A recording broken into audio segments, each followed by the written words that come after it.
Hi friends, നമ്മൾ കഴിഞ്ഞ വീഡിയോയിൽ പാരൽ ചാനൽ വൈസ് എങ്ങനെ ട്രേഡ് എടുക്കാം, എവിടെ എൻട്രി എടുക്കാം, എക്സിറ്റ് ആകാം, സ്റ്റോപ്പ് ലോസ് എവിടെ വെക്കണം എന്നുള്ള കാര്യങ്ങളൊക്കെ പഠിച്ചു.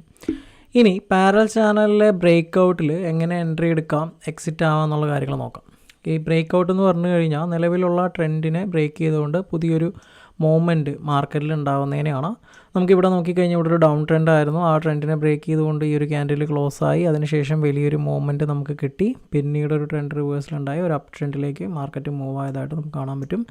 ഇവിടെയും നമ്മൾ നോക്കിക്കഴിഞ്ഞാൽ ഒരു ഡൗൺ ട്രെൻഡ്, അതിനുശേഷം ട്രെൻഡ് ലൈൻ ബ്രേക്ക് ചെയ്ത് ക്യാൻഡിൽ കൺഫർമേഷൻ, പിന്നീട് ഒരു അപ്പ് ട്രെൻഡ് നമുക്കിവിടെ കാണാനായിട്ട് പറ്റും. അപ്പോൾ ഒരു ട്രെൻഡ് റിവേഴ്സൽ നമുക്ക് ഈ പറഞ്ഞ ട്രെൻഡ് ബ്രേക്ക് ഔട്ടോട് കൂടി കിട്ടുന്നുണ്ട്. അപ്പോൾ അത് മാത്രമല്ല, ഈ ട്രെൻഡ് ബ്രേക്ക് ഔട്ട് കിട്ടിക്കഴിഞ്ഞാൽ നമുക്ക് വലിയൊരു മൂവ്മെൻറ്റ് മാർക്കറ്റിൽ കാണാനായിട്ടും പറ്റും. അപ്പോൾ ഇതിലെങ്ങനെ നമുക്ക് പ്രോഫിറ്റ് എടുക്കാം എന്നുള്ളത് നമുക്ക് നോക്കാം. അപ്പോൾ അതിനായിട്ട് നമ്മൾ ശ്രദ്ധിക്കേണ്ട കാര്യങ്ങൾ, എവിടെയാണ് സ്റ്റോപ്പ് ലോസ് വെക്കേണ്ടതാണ്, എവിടെയാണ് എൻട്രി എടുക്കേണ്ടത്, എവിടെയാണ് എക്സിറ്റ് ആവേണ്ടത് എന്നുള്ള കാര്യങ്ങൾ നമുക്ക് വീഡിയോയിലേക്ക് കടക്കാം. ആദ്യം തന്നെ നമുക്ക് രണ്ട് രീതിയിലാണ് നമ്മൾ ഈ ഒരു ബ്രേക്ക് ഔട്ടിനെ ശ്രദ്ധിക്കേണ്ടത്. അത് ഞാനിവിടെ ചാർട്ടിൽ തന്നെ കാണിച്ചു തരാം. അപ്പോൾ ലാസ്റ്റ് വീഡിയോയിലുമായി ബന്ധപ്പെട്ട കണ്ടിന്യൂ അപ്ഡേറ്റ് ആണ് ഇത്. ഓക്കെ, നമ്മളിവിടെ ഒരു ഡൗൺ ട്രെൻഡിൽ ഫോളോ അപ്പ് ചെയ്തുകൊണ്ടിരിക്കുന്നു. നിങ്ങൾക്കറിയാം, ഇവിടെ ഒരു ട്രെൻഡ് ലൈൻ എത്തുമ്പോൾ റിജക്ഷനാണ് വരേണ്ടത്. എന്നാൽ ആ ഒരു ട്രെൻഡ് ലൈൻ എത്തിയ സമയത്ത് സെല്ലേഴ്സിനേക്കാൾ കൂടുതൽ ബൈ വോളിയം അവിടെ വന്നിട്ടുണ്ട്. നിങ്ങളുടെ താഴെ വോളിയം എടുത്തു കഴിഞ്ഞാൽ ചെക്ക് ചെയ്ത് കാണാൻ പറ്റും. നല്ല രീതിയിലുള്ള ബൈ വോളിയം വന്ന് ആ ക്യാൻഡിൽ റെസിസ്റ്റൻസിനെ ബ്രേക്ക് ചെയ്തുകൊണ്ട് ക്ലോസ് ആയി. നമുക്കറിയാം, ഏതൊരു റെസിസ്റ്റൻസ് ബ്രേക്ക് ആയാലും പിന്നീട് അതൊരു സ്ട്രോങ് സപ്പോർട്ടായിട്ട് ആക്ട് ചെയ്യും. അപ്പോൾ ഇതൊരു വാലിഡ് ആയിട്ടുള്ള എൻട്രി പോയിൻ്റ് ആയിട്ട് നമ്മൾ കാണുന്നത് എങ്ങനെയാണെന്ന് വെച്ച് കഴിഞ്ഞാൽ, ഇവിടെ നിങ്ങൾക്ക് നോക്കിക്കഴിഞ്ഞാൽ കാണാം, വലിയൊരു ബുള്ളിഷ് ക്യാൻഡിലോട് കൂടിയിട്ടാണ് ഈ ഒരു ക്യാൻഡിൽ ക്ലോസ് ആയിട്ടുള്ളത്. അപ്പോൾ നമുക്ക് ഇവിടെ എൻട്രി എടുക്കണമെന്ന് എങ്ങനെയാണെന്ന് വെച്ച് കഴിഞ്ഞാൽ, ഈ ഒരു ക്യാൻഡിലിൻ്റെ ക്ലോസിങ്ങിൽ നമുക്ക് എന്തെടുക്കാം, ഒരു ലോങ് പൊസിഷൻ എടുക്കാം. കാരണം ഇതൊരു ട്രെൻഡ് റിവേഴ്സലാണ്. ഡൗൺ ട്രെൻഡിലുണ്ടായിരുന്ന ട്രെൻഡിനെ ബ്രേക്ക് ചെയ്തുകൊണ്ടൊരു ക്യാൻഡിൽ കൺഫർമേഷൻ കിട്ടി.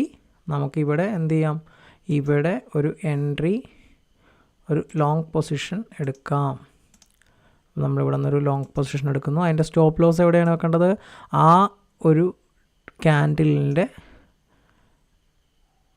ഏറ്റവും ലോവസ്റ്റ് പ്രൈസ് ആയിട്ടുള്ള ഏരിയയിൽ നമ്മൾ എന്ത് ചെയ്യണം, നമ്മുടെ സ്റ്റോപ്പ് ലോസ് വെക്കണം. ഈ ഒരു രീതിയിൽ നമ്മളിവിടെ എൻട്രി എടുത്തു. പിന്നീട് നമുക്ക് ടാർഗറ്റ് ഏരിയ ആയിട്ട് വരുന്ന വലിയൊരു മൂവ്മെൻറ്റ് നമുക്കിവിടെ കിട്ടി. ഓക്കെ, അപ്പോൾ നമ്മളിവിടെ പ്രോഫിറ്റിൽ എന്ത് ചെയ്യാൻ പറ്റി, എക്സിറ്റ് ആവാൻ പറ്റി. ഇനി ഇതേ സെയിം സാധനം തന്നെ മുമ്പ് നടന്നിട്ടുണ്ട്. ബട്ട് അവിടെ നടന്ന കാര്യം നിങ്ങളൊന്ന് നോക്കി, ഞാൻ ഒന്ന് ചാർട്ട് സൂം ചെയ്ത് കാണിച്ചു തരാം. ഓക്കെ, ഇവിടെ ഡൗൺ ട്രെൻഡിൽ ഈ ട്രെൻഡ് ലൈൻ ബ്രേക്ക് ചെയ്തുകൊണ്ട് ക്യാൻഡിൽ ക്ലോസ് ആയി. ബട്ട് ഇവിടെ നോക്കിക്കഴിഞ്ഞാൽ നിങ്ങൾക്ക് കാണാൻ പറ്റും, ഈ ഒരു ട്രെൻഡ് ലൈനിൻ്റെ ഭൂരിഭാഗം ബോഡിയും ആ ഒരു ട്രെൻഡിനകത്താണ്. കുറച്ച് ഭാഗം മാത്രമേ ക്ലോസ് ആയിട്ടുള്ളൂ. സോ അതുകൊണ്ട് ഇങ്ങനെ ഒരു ചാർട്ട് ഒരു കൺഫർമേഷനാണ് നിങ്ങൾക്ക് കിട്ടണമെങ്കിൽ ഒരിക്കലും നിങ്ങൾ അവിടെ പോയി എൻട്രി എടുക്കരുത്. നമ്മൾ അവിടെ എൻട്രി എടുക്കേണ്ടത് എങ്ങനെയാണെന്ന് വെച്ച് കഴിഞ്ഞാൽ, ഒന്നുകൂടെ നല്ലൊരു ബുള്ളിഷ് കൺഫർമേഷന് വേണ്ടി വെയിറ്റ് ചെയ്യുക. അതല്ലാന്നുണ്ടെങ്കിൽ ഈ ഒരു ട്രെൻഡ് ലൈൻ ഞാൻ പറഞ്ഞു, റെസിസ്റ്റൻസ് ബ്രേക്ക് ചെയ്ത് കഴിഞ്ഞാൽ പിന്നെ ഒരു സ്ട്രോങ് സപ്പോർട്ടായിട്ട് ആക്ട് ചെയ്യും. സോ അതുകൊണ്ട് തന്നെ ക്യാൻഡിൽസ് വീണ്ടും ആ ഒരു ട്രെൻഡ് ലൈനിലേക്ക് സപ്പോർട്ട് എടുക്കാനായിട്ട് വരും. ഓക്കെ, അങ്ങനെ സപ്പോർട്ട് കൺഫർമേഷൻ, അത് സപ്പോർട്ട് ക്യാൻഡിൽ കിട്ടിയിരിക്കുന്നത്, ഇവിടെ ഒരു ഗ്രീൻ ക്യാൻഡിൽ സപ്പോർട്ട് ഇവിടെ നമുക്ക് കിട്ടിയിരിക്കുന്നത്. സോ ഈ ഒരു കൺഫർമേഷൻ നല്ല ബുള്ളിഷോട് കൂടി ഒരു കൺഫർമേഷൻ കിട്ടി. അങ്ങനെയാണെന്നുണ്ടെങ്കിൽ നമുക്ക് അവിടെ എന്തെടുക്കാം, ഒരു ലോങ് പൊസിഷൻ അവിടെ എടുക്കാം. അതിൻ്റെ സ്റ്റോപ്പ് ലോസ് അതിൻ്റെ ലോവർ പ്രൈസിൽ സെറ്റ് ചെയ്തു, ടാർഗറ്റ് ഏരിയയിലേക്ക് വെച്ചു. നിങ്ങൾക്ക് നോക്കിക്കഴിഞ്ഞാൽ കാണാം, അതിനുശേഷം മാർക്കറ്റ് വലിയൊരു മൂവ്മെൻറ്റ് തന്നിട്ടുണ്ട്.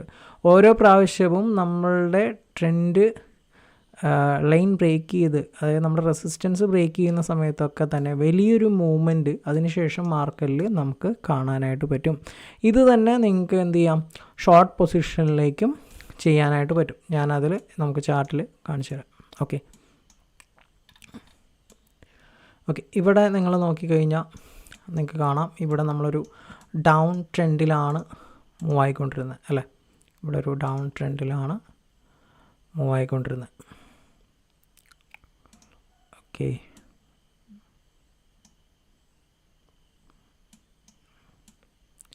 ഇവിടെ നമ്മളൊരു ഡൗൺ ട്രെൻഡിൽ മൂവ് ആയിക്കൊണ്ടിരിക്കുന്നു. അതിനുശേഷം ഇവിടെ നിങ്ങൾ നോക്കിക്കഴിഞ്ഞാൽ കാണാം, ഇവിടെ ഒരു ക്യാൻഡിൽ ക്ലോസിങ് നോക്കിക്കഴിഞ്ഞാൽ ഈ ഒരു സപ്പോർട്ട് ട്രെൻഡ് ലൈനെ ബ്രേക്ക് ചെയ്തുകൊണ്ട് വലിയൊരു ക്യാൻഡിൽ ക്ലോസിങ് ഉണ്ടായി. ഓക്കെ, അപ്പോൾ നമുക്ക് അവിടെ എടുക്കാൻ പറ്റുന്ന എൻട്രി എന്ന് പറയുന്നത് ഒരു ഷോർട്ട് പൊസിഷനാണ്. കാരണം സപ്പോർട്ടാണ് ബ്രേക്ക് ആയിരിക്കുന്നത്. അപ്പോൾ മാർക്കറ്റ് നല്ല രീതിയിൽ ഇനിയും താഴേക്ക് പോകും. സോ അതിൻ്റെ ക്ലോസിങ് ടൈമിൽ നമ്മളവിടെ ഒരു എൻട്രി എടുത്തു. അതിൻ്റെ സ്റ്റോപ്പ് ലോസ് ആ ഒരു ക്യാൻഡിലിൻ്റെ ലോ പ്രൈസിൽ നമ്മൾ എന്ത് ചെയ്യുന്നു, സെറ്റ് ചെയ്യുന്നു. അതിനുശേഷം നമുക്ക് നോക്കിക്കഴിഞ്ഞാൽ മാർക്കറ്റിൽ എന്ത് രീതിയിലുള്ള മൂവ്മെൻറ്റാണ് ഉണ്ടായെന്ന് നോക്കിക്കഴിഞ്ഞാൽ കാണാം മാർക്കറ്റ് താഴേക്ക് പോയിട്ടുണ്ട്. ഇതെന്തുകൊണ്ടാണ് ഈ ഒരു ഏരിയയിൽ സ്റ്റോപ്പ് ലോസ് വെക്കുന്നതെന്ന് ചോദിച്ചു കഴിഞ്ഞാൽ ചിലപ്പോൾ ഇതിൻ്റെ നെക്സ്റ്റ് ക്യാൻഡലിൻ്റെ വിക്കൊന്ന് ചിലപ്പോൾ താഴേക്കൊന്ന് വരും. അതായത് നിങ്ങൾ നോർമലി ആളുകൾ ഈ ഒരു ഭാഗത്തൊക്കെ ആയിരിക്കും എന്ത് വെക്കുക, സ്റ്റോപ്പ് ലോസ്. അപ്പോൾ അങ്ങനെയുള്ളവരുടെ ഫണ്ട് ലിക്വിഡേറ്റ് ചെയ്യാൻ വേണ്ടിയിട്ട് ജസ്റ്റ് ഒരു വിക്ക് ഒന്നടിച്ച് ഒരു ഷാഡോ ഒന്നടിച്ചിട്ട് തിരിച്ച് കയറിപ്പോവും. അപ്പോൾ അങ്ങനെയൊക്കെ സംഭവിക്കാറുണ്ട് ട്രേഡിൽ ആളുകളുടെ ഫണ്ട് കളയാൻ വേണ്ടിയിട്ട്. സോ നമ്മുടെ ഫണ്ട് ലിക്വിഡേറ്റ് ആവാതിരിക്കാൻ വേണ്ടിയിട്ടാണ് നമ്മൾ ഈ ഒരു രീതിയിൽ വെക്കുന്നത്. നമ്മളുടെ സ്റ്റോപ്പ് ലോസ് കൊണ്ട് വലിയ നഷ്ടങ്ങളെ കുറയ്ക്കാൻ വേണ്ടിയിട്ടാണ് നമ്മൾ സ്റ്റോപ്പ് ലോസ് വെക്കുന്നത്. സോ നിങ്ങൾ എല്ലാ ട്രേഡിലും സ്റ്റോപ്പ് ലോസ് കീപ്പ് ചെയ്യണം.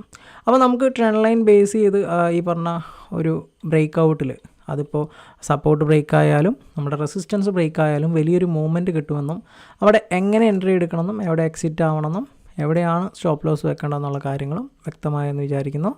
മറ്റൊരു വീഡിയോ ആയിട്ട് കാണാം.